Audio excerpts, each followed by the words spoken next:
여러분 안녕하십니까?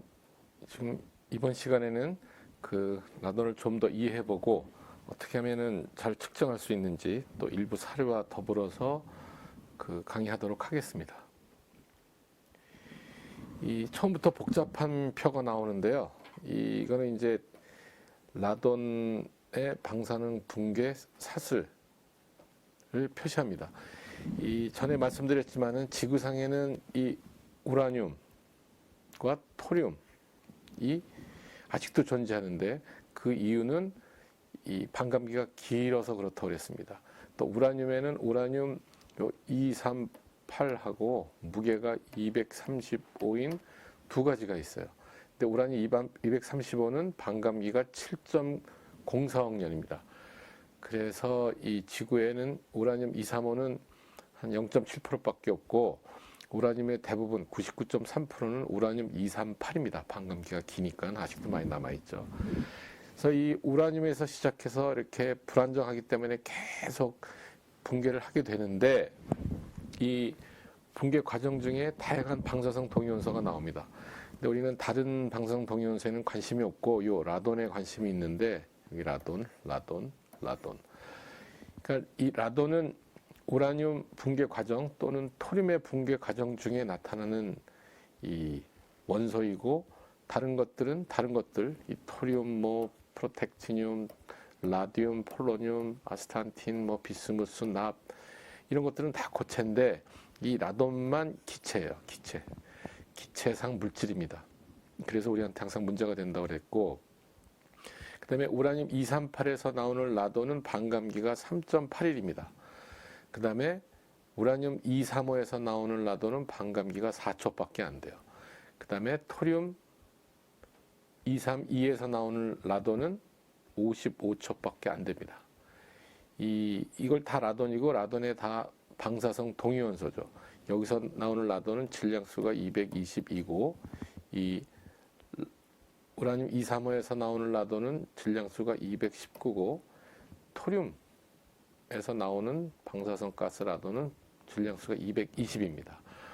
근데 공이 다 라돈의 동위원소고 전부 다 방사성 동위원소인데 이 토륨은 토륨에서 나오니까 요 라돈을 우리가 이름을 토론이라고 구별해서 부르긴 합니다. 그러니까 토론도 라돈의 방사성 동위원소 일종이에요. 근데 상식적으로 이해를 해보면은 이 우라늄 238에서 나오는 라돈은 반감기가 3.81 정도니까 꽤 의미 있는 시간 동안 존재를 하거든요. 근데 우라늄 235에서 나오는 라돈은 우라늄 235 자체가 지구에 존재하는 비율도 낮고 반감기가 이게 4초밖에 안 되니까 얘는 우리가 거의 이 실내 라돈에 존재하지 않는다고 생각을 하는 겁니다. 그러니까 우라늄 235에서 나오는 라돈은 이 실내 라돈에 기여하는 비율이 거의 제로라고 생각해도 상관없습니다. 근데 문제는 이 토론인데 이게 반감기 55초고 비교적 짧지만 의미 있는 시간은요 1분이면은. 근데 이 토론이 전에도 말씀드렸지만은 이 우라늄보다 지구상에 훨씬 더 많이 존재를 합니다. 근데 반감기가 존재를 해도 반감기가 짧으니까는 이 벽이나 바닥에서 발생하더라도 우리 코에 올 동안 많이 없어지니까 확산되기도 하고 그래서 한 실내 라돈의 한 3, 4%만 이 토론이 기여를 한다고 보기 때문에 크게 주의를 안 끌었어요. 근데 이 토론이 어디에 있었습니까? 이게 이제 침대, 매트리스나 다양한 생활용품에 우리 접촉하는 생활용품에 존재하게 되면은 우리가 호흡기가 그 근처이기 때문에 큰 영향을 미친다고 판단돼서 이 방사능 침대 사건이 발생했던 거죠. 아무튼 우리들의 대부분의 주된 관심사는 우라늄 238에서 나오는 라돈 222가 주 관심사입니다. 실내 환경에서는. 근데 토론은 이 매트리스나 또 요새 아파트 화장실 이런 데 상판에 이 토륨이 많이 들어간 이 대리석들을 아주 밀폐된 공간에 사용하기 때문에 일부 문제를 일으키기도 했습니다. 그래서 우리의 주된 관심사는 이 우라늄 238에서 나오는 라돈인데 중간에 토륨이 생기고 라듐이 생기고 라돈이 생기고 라돈은 3.81 만에 3.8일 만에 폴로늄, 납, 비스무스, 폴로늄, 납, 비스무스에서 결국은 안정한 원소로 도달하게 됩니다. 근데 이 붕괴 과정을 잘 숙지하시는 게 라돈을 이해하는 데 핵심입니다. 그러니까 이게 워낙 반감기가 44.7억 년이나 되기 때문에 토륨의 반감기가 길고 라듐은 반감기가 한 1600년 정도 돼요. 1600년. 그렇지만은 45억 년에 비해서는 짧은 시간이니까 지금 이 시간에 벽 또는 토양에 있는 건축자재에 있는 우라늄이 지금 이 시간에 이 라돈으로 붕괴한다고 생각하셔도 상관없습니다. 그러니까 이 45억 년 전 우라늄이 지금 이 시간에 반씩 줄어서 라돈이 돼가고 있는 거고, 이 운 나쁘게 라돈이 기체다 보니까는 저 벽이나 토양 속에 머물러 있지 않고 얘네들이 이 실내 환경으로 스며 들어오는 겁니다. 여러 가지 압력 차이나 뭐 공기 이동 때문에. 그래서 3.8일 동안 우리 공간에 존재하는데 3.8일 후에 반으로 줄긴 하지만 끊임없이 우라늄이 또 붕괴해서 들어오니까는 실내에 어느 정도 라돈이 항상 존재하게 되는 거죠. 그리고 얘는 5.5 메가 일렉트론 볼트의 알파, 이 몸에 들어오면 알파가 제일 위험하다고 그랬습니다. 이 위험한 알파 입자를 방출하게 되고, 더불어서 3.8일 만에, 그렇게 길지 않은 시간 만에 폴로늄으로 방사능 붕괴를 합니다. 이 폴로늄은 고체입니다. 고체. 아주 미세한 먼지예요. 극초 미세먼지. 고체죠. 그러니까 얘네들이 그 자체로 또는 먼지에 묻어서 우리 폐로 또 들어옵니다. 들어와서 3.5분 만에 붕괴를 하면서 또 알파 입자를 또 내놓습니다. 그런데 폴로늄이 3분이니까 금방이죠. 금방 바로 납 214라는 원소로 또 붕괴를 해요. 얘도 역시 고체입니다. 이게 공기 중에서 붕괴하든 폐 안에서 붕괴를 하든 또 납 214가 되고 얘가 베타하고 감마를 내놓습니다. 우리 체내에서 또는 체외에서 우리 호흡해서 들어와 있으면 알파, 베타, 감마를 다 내놓고, 이 친구가 또 26.8분 만에 또 반으로 줄어서 비스무스로 변하고, 이 비스무스는 반감기가 19.7분, 또 베타, 감마를 또 내놓습니다. 또 붕괴해서 폴론 214로 가서 또 이제 알파 입자를 또 내놓죠.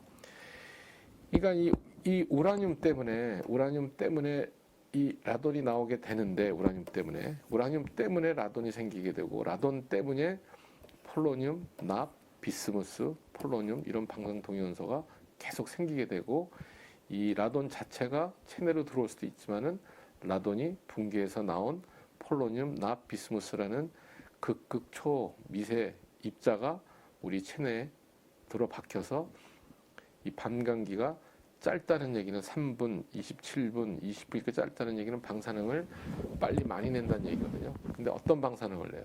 알파, 베타, 감마, 베타, 감마, 이런 베타, 계속. 그러니까 이 자연의 메커니즘이 이 우리 인체에 불리하게 되어 있는 거죠. 그렇지만 어느 정도는 우리가 이 적응이 됐다고 판단이 되지만은 실내 라돈이 의도치 않게 많이 존재하게 되면은 그거를 관리하는 노력을 기울일 수밖에 없습니다. 그리고 여기 보시면은 라돈의 측정이라고 있습니다.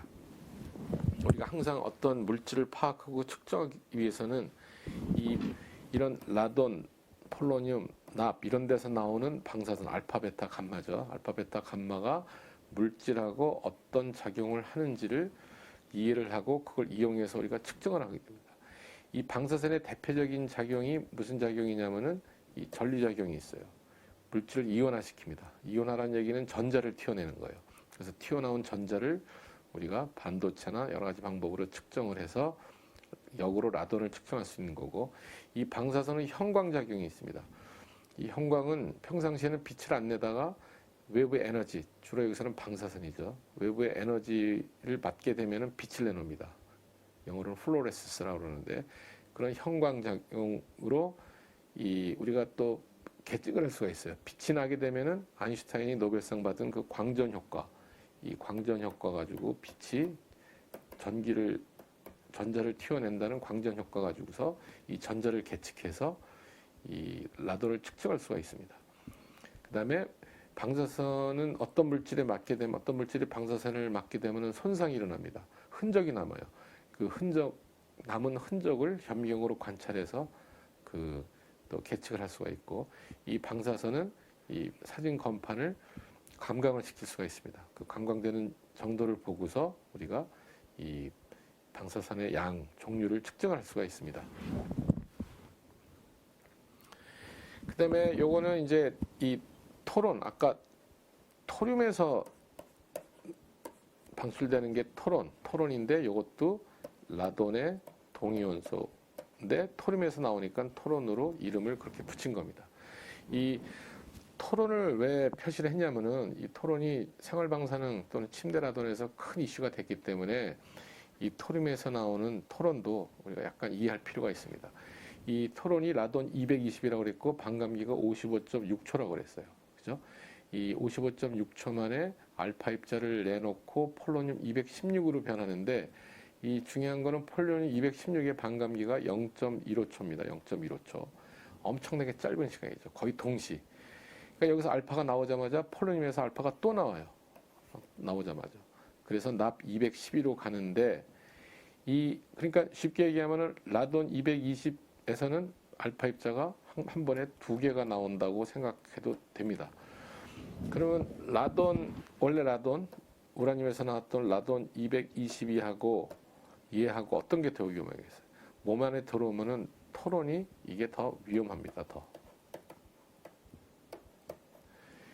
왜냐하면은 알파 입자가 동시에 2개가 튀어나오니까. 다만 반감기가 이거 자체가 55초 정도밖에 안 되기 때문에 우리가 폭로될 가능성이 적은 거일 뿐이지 이 침대나 베개에 모나자이트를 집어넣어서 토륨이 많이 들어간 거기서 토론이 발생되면 우리한테 더 위험할 수가 있죠. 그래서 위해도가 더 큽니다. 우리가 흡입된다 그러면은. 그리고 이 납이 또 반감기가 10.5시간이나 되기 때문에 실내에 꽤 의미 있는 시간 존재할 수가 있어요. 이 납 때문에 또 베타감마, 또 이런 베타감마 이런 뒤에 또 방사능 피폭이 되니까 우리가 항상 이 토론도 조심을 해야 되는데 일반 실내에서는 반복하지만은 반감기가 짧아서 한 전체 라돈의 한 3, 4%밖에 우리 라돈 폭로에 기여를 안 하기 때문에 우리가 그동안 많이 무시해 왔었습니다. 지금도 제가 지금 공간에서 강의를 하고 있는데 이 위치에서 저 벽에서 나오는 토론이 일부 나오더라도 그 토론이 제 체내에 들어갈 가능성을 라돈보다 한 라돈의 한 수십 분의 1밖에 안 되니까 우리가 덜 관심을 가졌었습니다. 하지만 코가 밀착되거나 되게 접촉할 수 있는 제품 표면에서 나오는 토론은 위험하죠. 그 다음에 이제 우리가 라돈의 발생원을 보겠는데 이 라돈의 발생원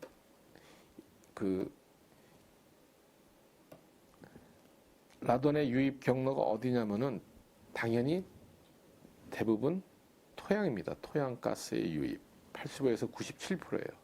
그러니까 집에 붙은 집이 토양에서 나오는 라돈에 가장 불리할 수가 있어요. 집에 크랙이 있고 틈새가 있으면은 그 다음에는 우리 아파트나 고층에서 나오는 라돈은 주로 건축자재가 주로 토양에서 유래된 그 모래 자갈 그런 것으로 이제 건축을 하게 돼 있으니까는 콘크리트, 석고보드 등등. 그래서 건축자재에서 나오는 라돈이 한 2 내지 5%고 그 다음에 이 비균열 부위를 통한 여러 가지 제품에서 확산되는 것, 그 다음에 일부 지하에서도 일부 들어올 수가 있습니다. 그래서 여기 표로도 있지만은 이 집안 토양은 범위가 0.1에서 200. 왜 이렇게 범위가 넓으냐면은 토양에서는 발생되는데 토양에 있는 우라늄의 농도 또는 더불어 토양과 집 사이에 어떤 공극이 있다든가 틈새가 있는 정도에 따라서 이 집안 토양이 실내 라돈에 미치는 영향의 범위가 크고요. 주로 이제 이 압력차 때문에 들어오는 게 많고 자체 확산 때문에 일부 들어오기도 합니다. 항상 어떤 공기의 흐름은 있게 되니까는 공기는 이제 차가운 데서 따뜻한 데로 흐르게 돼 있죠. 확산도 되고. 그다음에 아까도 말씀드렸지만은 건축자재, 그다음에 지하수도 이 영향을 미치는 범위가 되게 큰데 그 이유는 지하수를 우리가 실내에서 요즘 아파트에서는 지하수 때문에 라돈 폭로될 가능성은 없죠. 전부 다 우리가 상수도를 쓰니까. 그러니까 그러나 이제 펜션이나 전원주택 같은 데서는 지하수를 뭐 다양하게 활용을 합니다. 이 활용하는 방법에 따라서 기여도가 클 수도 있고 작을 수도 있습니다. 그냥 지하수 가지고 실내에서 샤워를 한다든가 그러면 폭로될 가능성이 크고, 그죠? 그래서 지하수도 무시할 수 없는 그 라돈 기여 인자가 되게 됩니다. 이거는 이제 우리나라 이 주로 지질연구원에서 우리나라의 표층 토양 중 라듐 이런 것들 조사한 게 있는데, 이 뭐 당연한 얘기지만은 이 화강암에, 우리나라 화강암 지대라고 그러는데 이 뭐 부포도가 있죠. 주로 이제 산맥 라인을 따라서 이렇게 화강암 지대라고 그러는데, 이 화강암 속에 우라늄이 많이 존재한다고 합니다.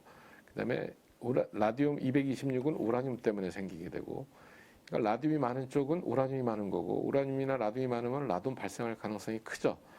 그래서 라듐 농도 준위도도 지질대별 황암 분포도와 유사한 분포를 보이고, 이런 원인 때문에 실내 라돈 농도 준위도, 뭐 그동안 지속적으로 국가 라돈 모니터링을 하고 있지만은 이 초기 데이터만 보더라도 높은 지역이 대충 산맥 라인 화강암 분포 지역과 일치한다는 것을 볼 수가 있습니다.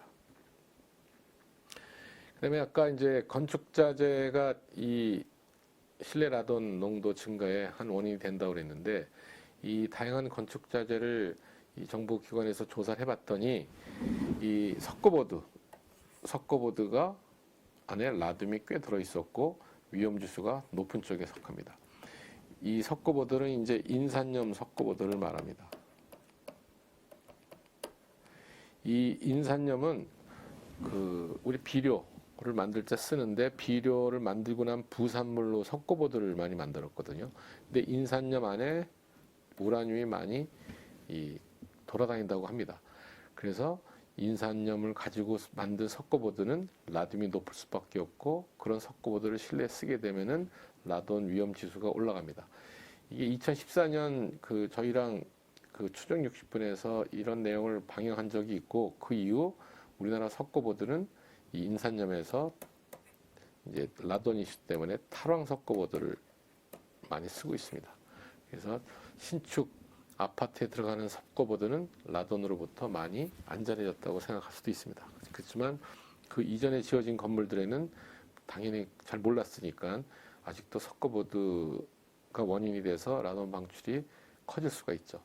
그다음에 아까도 말씀드렸지만 화강석에 이 라듐이 많이 들어있다고 그러고, 이것도 역시 위험 지수가 큽니다. 이거보다 큰 이유는 실내에는 이 석고보드보다 화강석이 원인이 된 이 건축자재가 많거든요. 그다음에 또 유의할 거는 이제 황토인데, 황토도 라돈 위험 지수가 비교적 높습니다. 이건 황토라는 물질이 나쁜 게 아니라, 이 황토에도 어느 지역 황토냐에 따라서 이 황토 안에도 우라늄이 들어있을 수 있거든요. 황토 자체는 좋은 물질이죠. 온습도를 잘 조절하고 뭐 다양한 이 좋은 효과가 우리 인체에 있는데, 만일 그 황토에 우라늄이 많이 들어있으면은, 황토는 기공이 많기 때문에 이 라돈 발생이 실내로 많이 될 수가 있습니다. 그러니까 우리가 이 거주하는 주택의 황토는 쓰지 말라는 게 아니라, 이 우라늄 농도가 낮은 황토를 확인을 하고서 사용하는 게 좋다고 생각을 합니다. 그다음에 요거는 그 한동안 우리나라도 이 지하수의 라돈을 많이 조사했었는데, 이 라돈의 발생원, 아까 이제 발생원이 주로 이제 토양이고, 그다음에 이제 건축자재 말씀드렸는데, 지하수도 큰 발생원이라고 그랬습니다. 그 당시 이제 정부에서 조사했더니 뭐 춘천시 일부 지역에서 이 지하수의 라돈이 32,600 그 베크렐 정도가, 피코큐리 정도가 나왔습니다. 그래서 이게 그 선진국 기준치에 뭐 10배 가까이 되기 때문에 이 그 거기 사용하는 지하수를 라돈 관리를 하고, 지하수에 있는 라돈을 공기를 집어넣어서 폭기시켜서 빼내는 그런 작업을 한 적이 있습니다. 근데 이런 이제 당연히 우리나라가 화강암 지대가 많고 우라늄이 높은 지대가 많은데, 거기에 이제 사용하는 지하수에도 당연히 이 라돈이 많이 녹아 있을 수가 있고, 이 라돈을 실내에서 뭐 다양하게 사용하면은 그 라돈은, 지하수에 있는 라돈이 실내 공기 중 라돈을 상승시키는데 큰 영향을 미칠 수가 있죠. 근데 참고로 지하수에 녹아있는 라돈은 우리 위암 발생에는 거의 영향을 안 미치기 때문에 지금 말씀드린 데는 지하수의 라돈은 이 흡입 또는 폐암에 우리가 주의를 기울이고자 관리하는 거지 이게 음용수 관리 측면은 아닙니다.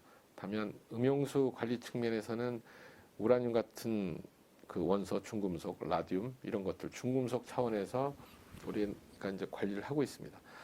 아무튼 결론은 지하수에 있는 라돈도 실내 라돈 증가에 기여를 하기 때문에 우리가 지하수의 라돈도 관리해야 된다는 것을 우리가 인지하고 계시면 됩니다.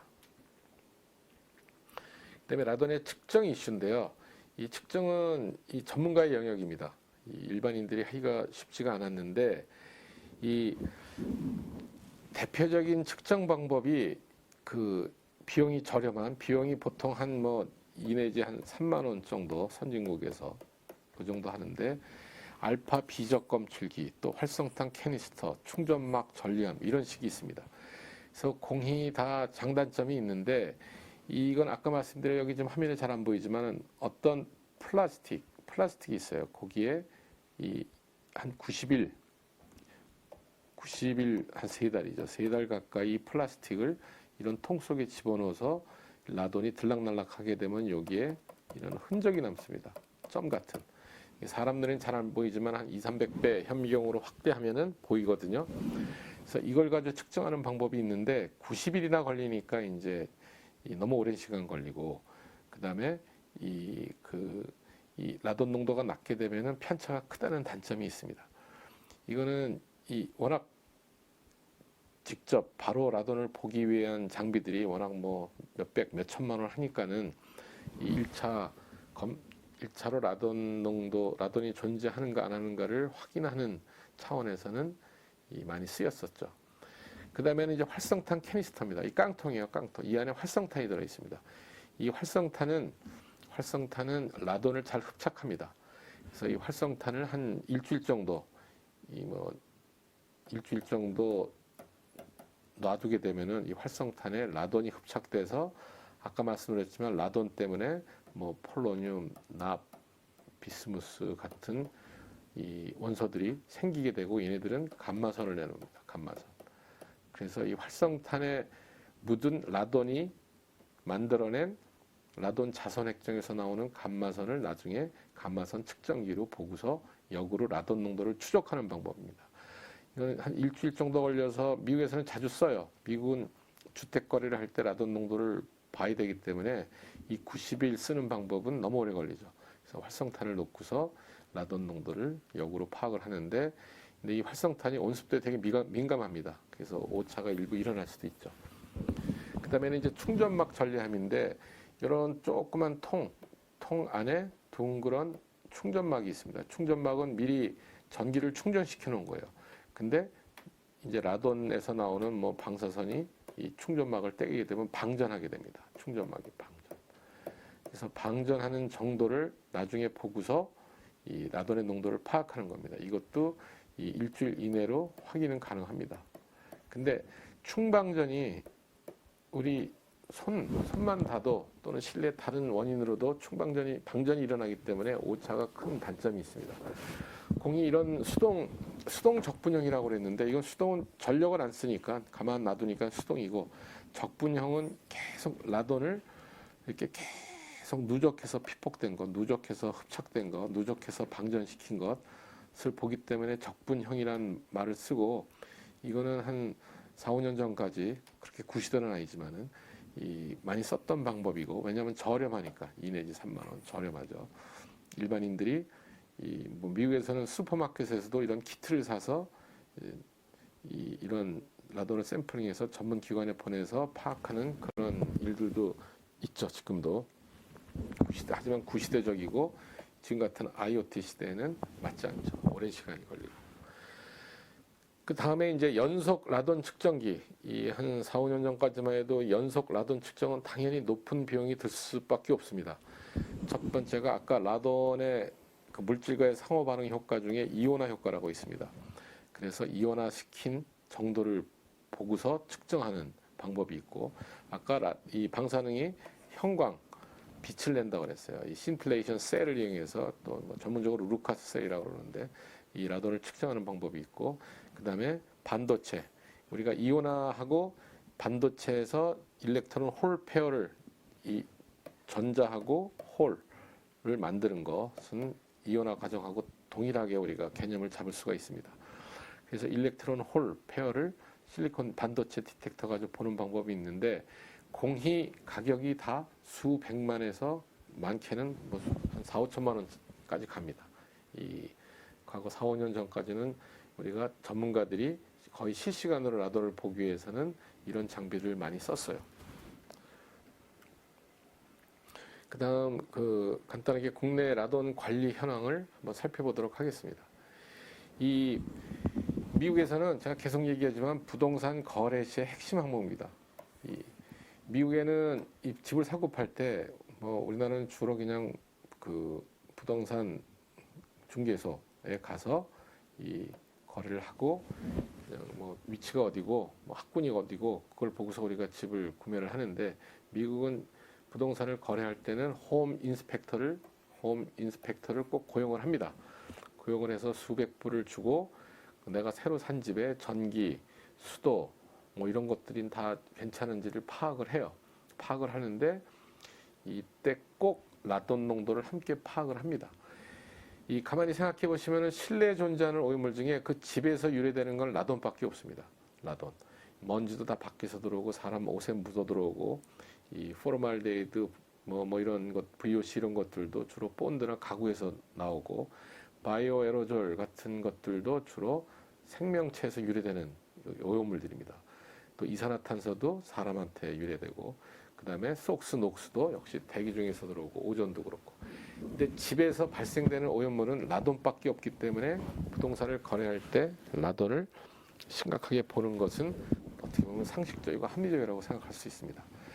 그리고 미국은 80년대 이제 미국 그 타임지 카바 스토리에 이제 라돈이 들어가면서 라돈에 심각한 관심을 가졌는데, 그래서 88년에 이 미국 환경보호청에서 이 실내 라돈 저감화 법안을 이행을 하고 현재까지 3천만 가구 정도가 라돈 조사를 했습니다. 법적으로도 했지만은 지금은 전부 부동산 거래 때문에 계속 누적해서 검사를 하고 있습니다.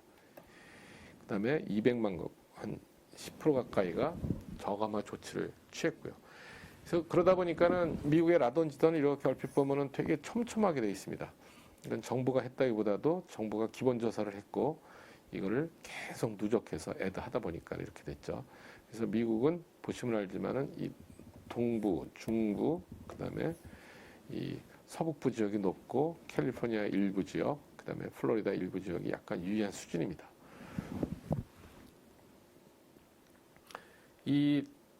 미국, 캐나다에는 캔사라는 민간 조직이 있어요. 그래서 왜 미국 선진국에서는 라돈이 이렇게 또 국민적인 이슈가 되고 대부분 다 인지하고 있냐면은 부동산 거래의 이유도 있지만은 이런 민간 단체에서 끊임없이 이 정부에 또는 국민들에게 라돈 관리할 것을 주장하고 있습니다. 이 캔사는 뭐의 약자냐면은 캔서 서바이벌스 어게인스트 라돈입니다.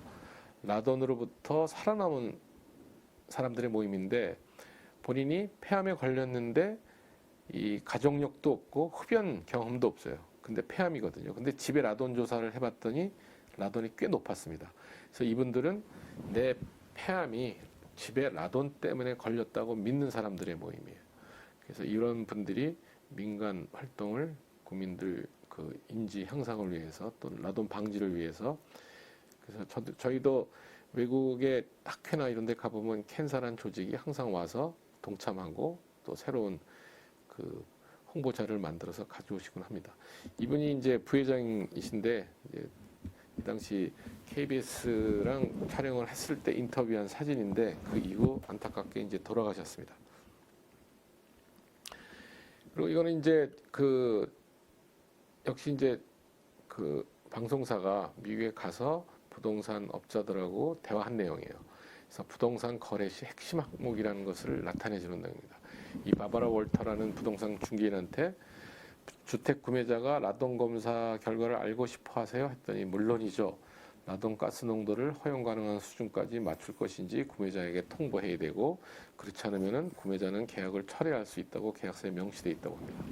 또 패트릭 모건이라는 공인중개사도 항상 라돈 검사를 주택 구매할 때 권한다고 그랬고, 그 다음에 힐리라는 분도 라돈은 우리한테 가장 닥친 큰 문제고 매번 주택 검사를 받을 때마다 항상 다뤄야 하는 문제라고 얘기하고 있고, 미국 환경보호청에서도 이 Home Buyers and Sellers Guide to Radon 해가지고 집을 사고 팔 때 라돈을 어떻게 관리해야 되는지, 어떻게 측정해야 되는지에 대한 그 시민 안내문도 발행하고 있습니다.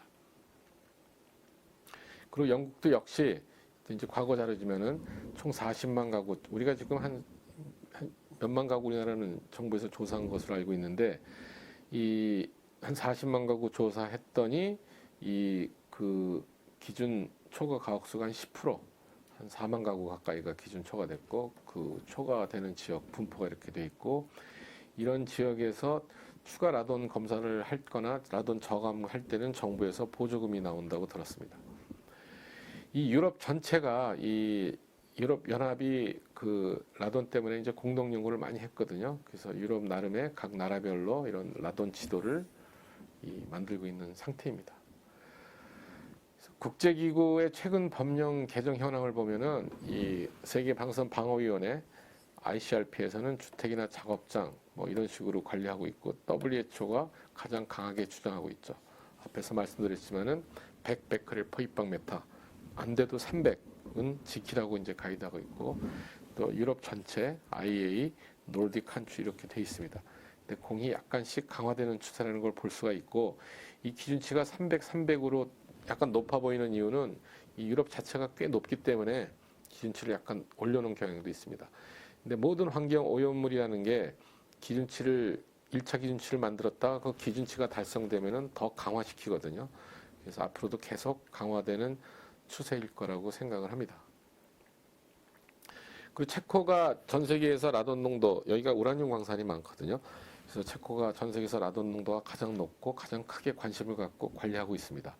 그래서 체코에서는 이 건축물을 준공허가 낼 때 모든 방, 우리나라는 아파트도 뭐 일부 세대만 측정하고, 그다음에 학교, 중요한 학교도 일부 교실만 측정하는데 비용 문제 때문에, 이 체코 같은 경우는 모든 방 측정해서 라돈을 평가해 준공 허가를 내고, 그다음에 이게 학교 선생님이세요.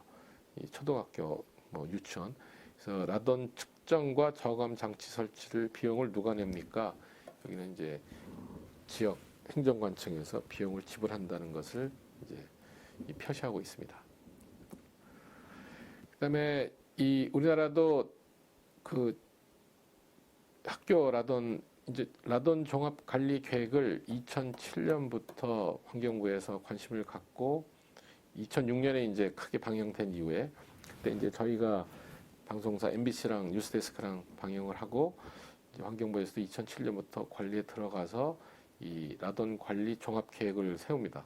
국가 라돈 관리.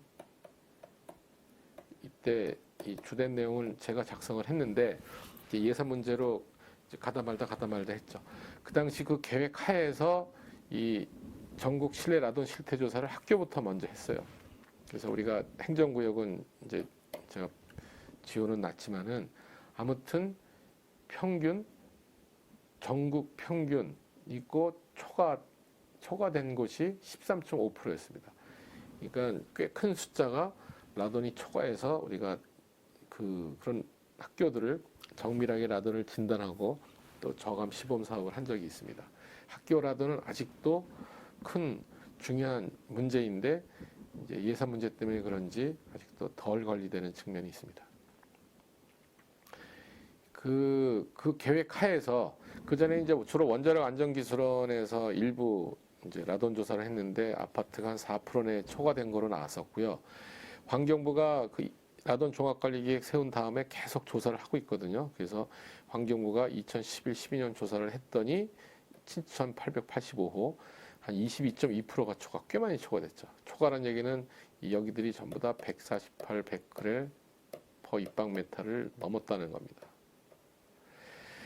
당연히 땅에 붙은 순서대로 단독주택은 3분의 1이 초과했고 연립 다세대는 14.4%, 아파트는 6% 가까이. 근데 최근은 이런 숫자들이 조금 줄었다고 합니다. 그래서 국민들의 라돈 인식이 조금 올라가서 조금 이제 환기율이 높아졌다고 이렇게 판단을 하는데 그런 내용들입니다. 여기 이제 좀 더 자세하게 정리된 내용이 있죠. 예전에 우리나라가 라돈 조사를 많이 안 했을 때는 그냥 대충 우리나라는 한 55.5 베크렐 퍼 입방메타 정도 될 거다. 세계 월드 에버리지는 39인데 이거보다 조금 높았다라고 생각을 했는데 이 최근 2012년 조사를 해보니까 124.9로 세계 2위입니다. 첫 번째가 아까도 말씀드렸지만 세계 1위가 체코예요. 체코. 보시게 되면은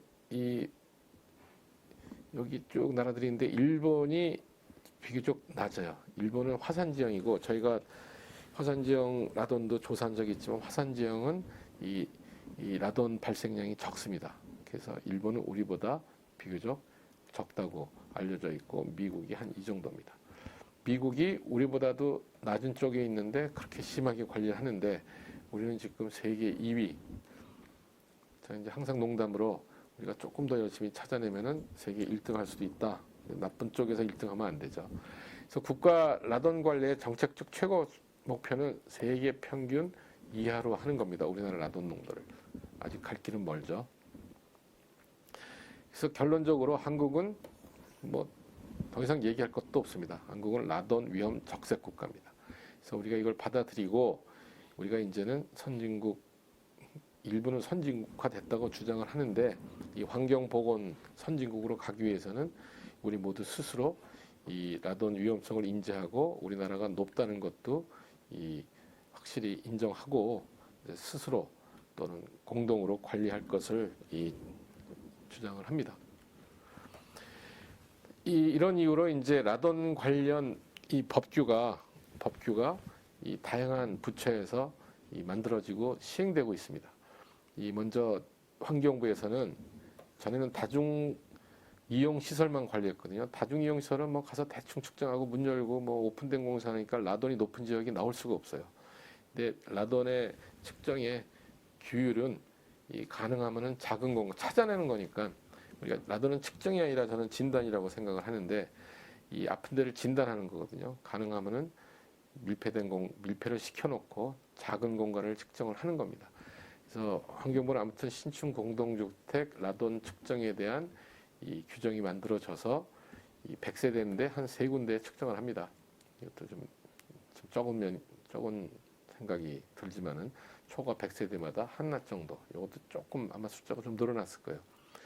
그러다가 다중이용시설이 148인데 우리가 오래 머무는 데는 200이냐 이런 주장들이 많아서 지금 148 베크렐은 2019년 아마 7월인가부터 좀 더 강화된 기준 똑같이 시층 공동주택도 가이드라인이 200에서 148로 강화됐습니다. 그리고 교육부는 예전에는 교실이 지상에 있는데 지하에 있는 교실만 측정이 됐어요. 근데 이게 말이 안 되죠. 그래서 이 규정이 바뀌어서 1층 이하로 확대돼서 1층 교실을 측정하게 되어 있습니다.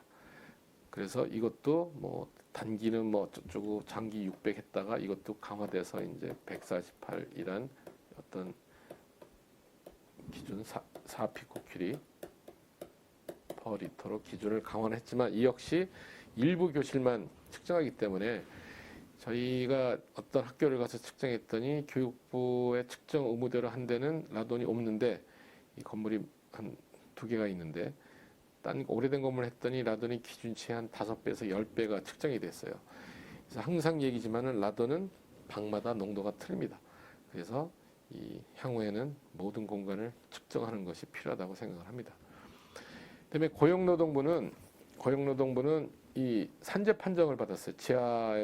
지하철에서 일하시는 분 3분이 이 폐암으로 사망을 하셨는데 이게 라돈 때문이라고 밝혀졌습니다. 그래서 고용노동부도 지하에서 일하시는 분들에 대한 이 작업장 노출 기준을 만들었습니다. 이거는 이제 일반인들이 아니니까 600 베크렐 퍼 입방메타를 아까 환경교육부에서 이런 일하는 분들 노출 기준을 어린 학생들한테 똑같이 가면 안 되죠. 그래서 이거는 작업장이니까는 노출 기준을 600 베크렐 퍼 입방메타를 했고 지금 그래서 지하철 작업 환경이나 이런 것들은 또는 지하에서 일하시는 분들을 라돈을 측정하는 게 의무화가 되어 있습니다. 그래서 토양 바로 있는 집들이 라돈에 1차로 위험하다고 그랬는데 토양 방출 라돈 저감을 위해서는 이 미국에서 주로 이제 시공 방법이 다 표준화되어 있습니다. 이 단독주택이 이렇게 있으면은 다양한 데서 라돈이 들어오죠. 그죠? 슬래브, 하부, 슬라브, 뭐 바닥, 벽, 뭐 이런 지하수에도 들어오고 이렇게 주로 주변 토양이나 지하수에서 들어오기 때문에 이 미국에서는 라돈 차단 공법을 집을 질 때 무조건 거의 하게 되어 있습니다. 그래서 첫 번째로 패시브 소일 디프레셔라이제이션 해가지고 이 수동 토양 감화법입니다. 이건 비용이 별로 들지가 않습니다. 집 짓는 비용에 의하면은. 그래서 쉽게 말씀드리면은 이 토양 위에 공기가 통하지 않는 이런 폴리에틸렌 시트를 깔아요. 그 밑에다가 라돈 배출관을 심는 겁니다. 그래서 이 관은 약간의 이제 통풍성이 있고 이런 토양에서 올라오는 라돈을 일로 수집해서 집 밖으로 빼는 거예요. 이렇게 굴뚝같이. 그러면 이제 실내가 따뜻하니까 공기는 차가운 데서 뜨뜻한 데로 올라오게 돼 있거든요. 연돌 효과 때문에. 이런 식으로 이 라돈 그 차단 공법을 시행을 하고 만약에 잘 안 빠져나가면은 쉽게 팬, 여기 한 10여만 원 합니다. 이 팬이. 저희 연세대학교에도 이런 식으로 해서 라돈 프리하우스를 졌습니다. 나중에 사진을 보여드리겠지만 요거는 팬을 썼기 때문에 액티브 자를 써서 액티브 소일 디프레셔라이제이션 시스템이라고 합니다. 그래서 여러분들이 물론 기준이 있는데 지붕에 30cm 이상 어디 창문이나 통로로부터 왜냐하면 라돈 나오는 곳에 사람이 호흡을 하면 안 되니까 이런 기준이 있고 이런 라돈 이그조스트 굴뚝이 있습니다. 이게 그 벽난로 굴뚝이 아닙니다. 여러분들 미국에 가보시게 되면은 미국의 단독주택 보면 대부분 이런 굴뚝이 있습니다. 라돈 이그조스트가. 그리고 그다음에 한 극적인 사례를 보여드릴 텐데요. 미국 매사추세츠주의 CTV라는 초등학교가 있습니다. 1991년 9월에 개교를 했고 유치원생도 있고 초등학교 6학년까지 660명이 교육을 받는데 이쪽은 4층 건물이고 1층에는 이제 유치원생이 170명이 사용했어요. 이쪽은 2층이고 여기가 이제 정부에서 학교도 라돈을 측정하는 의무를 주니까는 측정을 해봤더니 여기서의 기준치는 미국 사람들이 쓰는 단위 4피코킬이 퍼 리터고 여기 우리나라하고 똑같은 148 베크렐 퍼 입방메타입니다.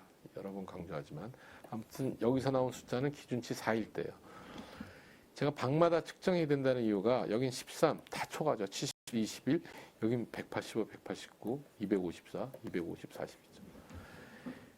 또 자세히 측정했더니 이쪽은 2000 가까이 됐어요. 1955. 기준치의 500배입니다. 4 곱하기 이 500이 2000이니까 난리가 났죠. 그래서 이 지역 신문에도 이 사실이 알려졌고 이제 학부모들은 이제 공포에 떨었죠.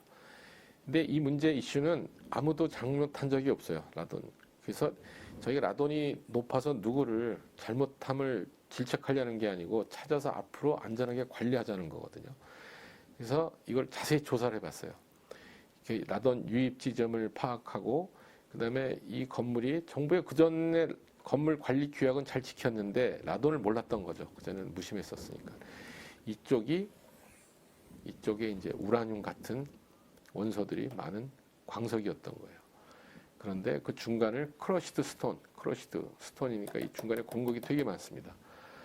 라돈의 유입 지점으로부터 바닥과 벽의 결합 부위를 예상할 수 있는데 이런 결합 부위로 라돈이 들어오는 거죠. 밑에서, 위에서, 사방에서. 이런 데로 위로도 올라가고. 그다음에 이 물결무늬 모양이 실링하고 이 천장하고 벽 조인트가 이런 물결무늬 모양의 강판이니까 이런 데로도 다 라돈이 스밀스밀 다 올라오는 거죠. 다 퍼져나갑니다. 이 빈 포켓 이 사이에도 다 공간이 있어요. 그런데도 다 퍼졌죠. 그래서 이 이제 난리가 나서 이 학교를 9개월 휴교를 시키고 팬을 답니다. 팬. 한 개 팬 가지고도 되지만 이중방어 개념으로 추가 팬을 이 팬들을 뭐 여러 개를 달아가지고서 이 22개 지점에서 공기를 흡입하는 굴뚝을 설치하고 여기 샘플링 포인트도 만들고 해서 이 라돈 저감화 작업을 하고 그 당시 이제 1,000만 원 이상짜리 라돈 모니터 지금 대한민국 우리가 만든 거는 이거랑 똑같은 성능 것이 지금 20만 원도 안 되지만 그 당시에는 없었죠. 그래서 이 수천만 원을 들여서 라돈 모니터링 또 알람 시스템도 만들고 라돈 시스템 모니터도 설치했습니다. 그래서 결론은 이 경보장치도 운영하라고 데이터 수집, 경보장치 종합관리 등의 중요성도 인지가 됐는데 이 저감 작업을 해서 이 9개월 동안 저감 작업을 해서 이 결론은 아까 2,000까지도 나왔었는데 1,000배 이하를 낮췄습니다. 2피코큐리 이하를 유지하고 있고 그래서 이 사건이 라돈에 대한 심각성을 대중한테 알리는 사회적 효과도 있었고 이 어떻게 진단 조치를 하는지도 어떤 기준이 될 수도 있었고 그다음에 모니터링의 중요성도 이제 인지하게 됐죠. 근데 제가 항상 이 주장하는 게 이때 총 들어간 비용이 10만 불입니다. 10만 불이면은 우리나라 돈으로 약 1억이 좀 넘죠. 근데 660명의 학생을 지속적으로 라돈으로부터 안전하게 해주는데 1억 몇천만 원은 큰 비용이라고 생각을 하지 않습니다. 그래서 우리는 아직도 학교에서 라돈이 나올까봐 또는 숨기려고 쉬쉬들 하시는데 절대 그러지 말고 라돈을 관리해서 라돈을 관리하고 있다는 그런 그 광고나 홍보를 하시는 게 우리 모두에게 더 좋다고 생각을 합니다. 이상 이번 시간 강의는 이것으로 마치겠습니다. 감사합니다.